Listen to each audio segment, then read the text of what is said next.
Okay, so I don't mind saying, I think this is an amp model that I was wrong on, and it happens to be, I think, the oldest amp that Line 6 have and that they've modelled.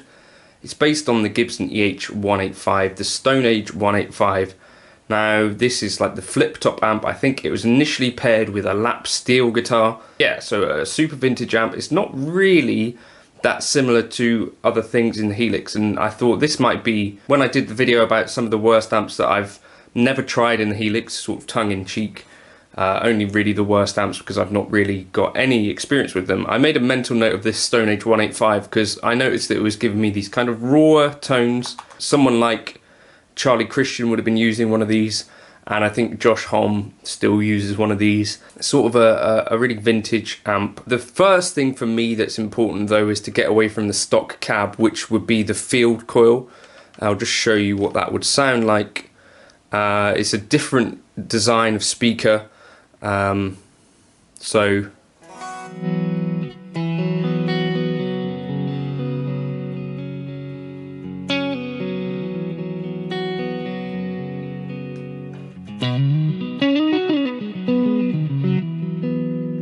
although that is giving us really glassy kind of cleans, once we start to add some drive, I'm imagining that will get quite spiky.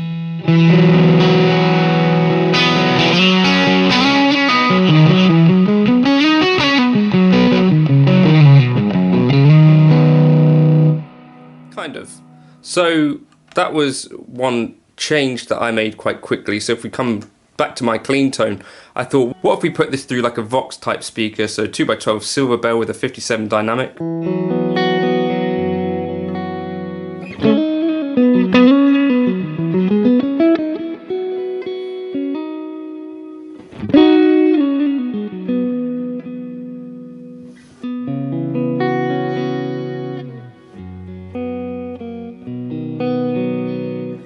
So I don't know if you're hearing what I'm hearing, but it's kind of got a different character to many of the other amps. So That's with the drive on 3.1. The bass, feel free to push that up as far as you want to really. It's not got much bass really. And you know, if you take that down,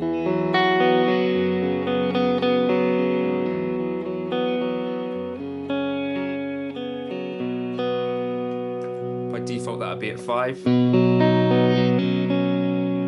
But even all the way up to 9, I think that's where I had it, 9.1. I think it's got a really nice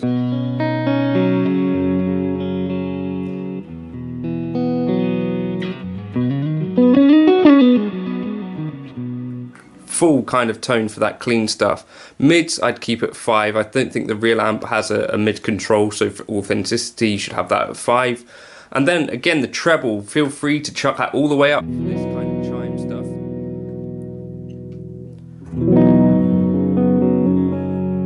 Makes a big difference clearly.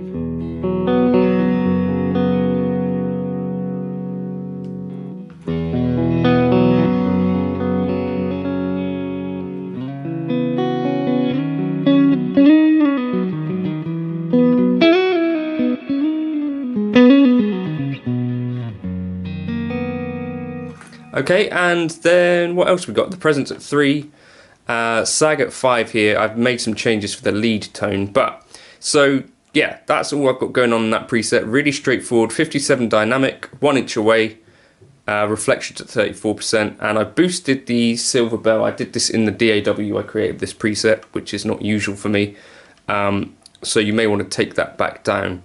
Maybe I'll just do that now anyway for the sake of...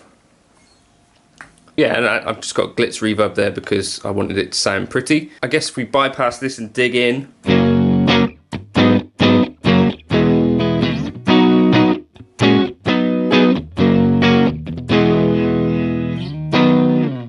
It's, yeah, you know, it's kind of breaking up a bit.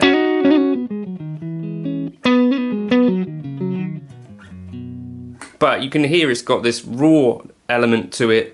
Not at all really polished in that's kind of how I'm thinking of it. And then my drive tone, I thought, why not take this all the way up to kind of 9.5, bass at 9.1, mids at 5, treble stays where it is, bring the channel volume down to compensate, and bring the sag down so that we get a bit more of a present kind of mid-range, I think, and...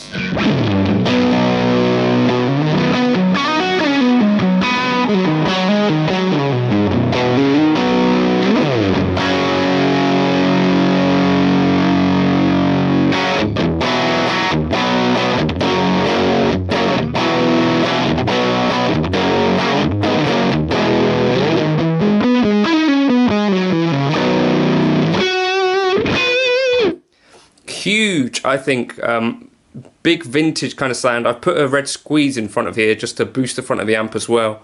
4.4 sensitivity, mix 100%. Actually, I'll take that down, I think, to 75, and that way we're getting some clean boost there as well. But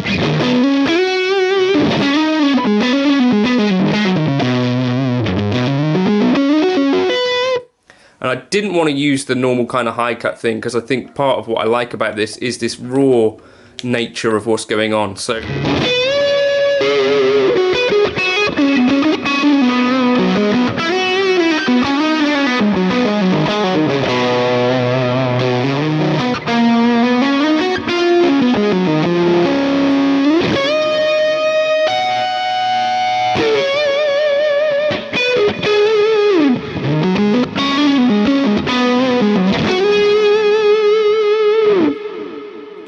really big and slightly different sound to anything that I've managed to get with anything else. I've obviously got a dual delay going on there for kind of those big hairy lead tones, and I've put in a Hedgehog D9 here in case you wanted it a bit more.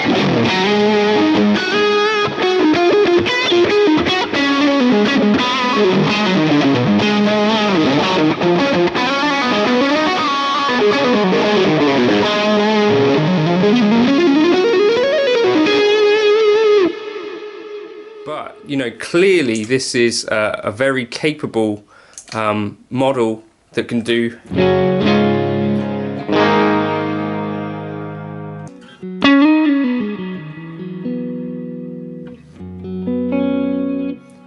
Whether you wanted something that could give you some vintage vibes to kind of counteract some of the more modern stuff that you might hear going on. So here I've got a reverse delay just to give some of that flavour, like a modern fused with a vintage.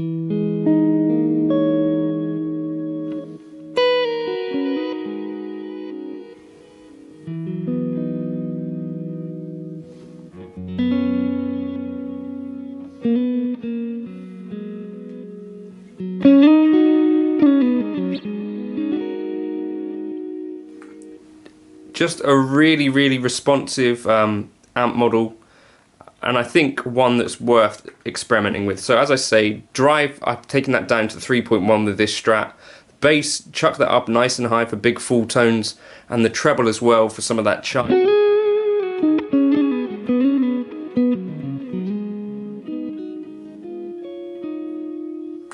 And I think you'll find the most enjoyable tones for me are with different cabs than the paired cabs. So step away from that field coil, maybe. But for cleaner tones as well, I still think even the field coil's got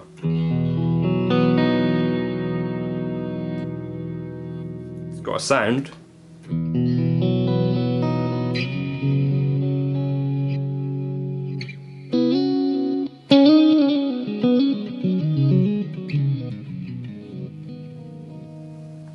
Anyway, hopefully that was vaguely useful. Let me know in the comments if you want me to drop Gibson EH185 into the old folder. I'll be happy to do so if anyone wants to try out these tones. Again, I think it's just a different take on my normal stuff. I wanted to put a noise gate on this. You know, a bit more of a raw.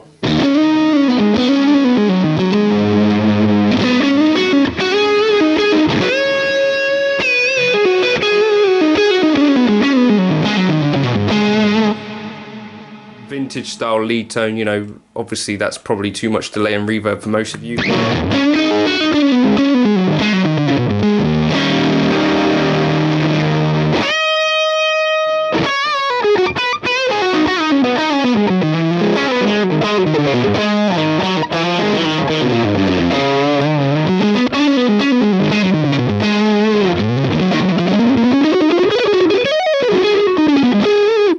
But give that a try, maybe you'll dig it, maybe you won't. That's the Gibson EH185, I think a model that I overlooked for a bit of a long time really. Catch you in another video soon. Hopefully you got some use out of me, you know, demonstrating this. Hopefully these kind of Helixy amp based videos are useful for one or two of you. Let me know in the comments if they are. A like and a subscribe will also help me know that that is the case. Cheers.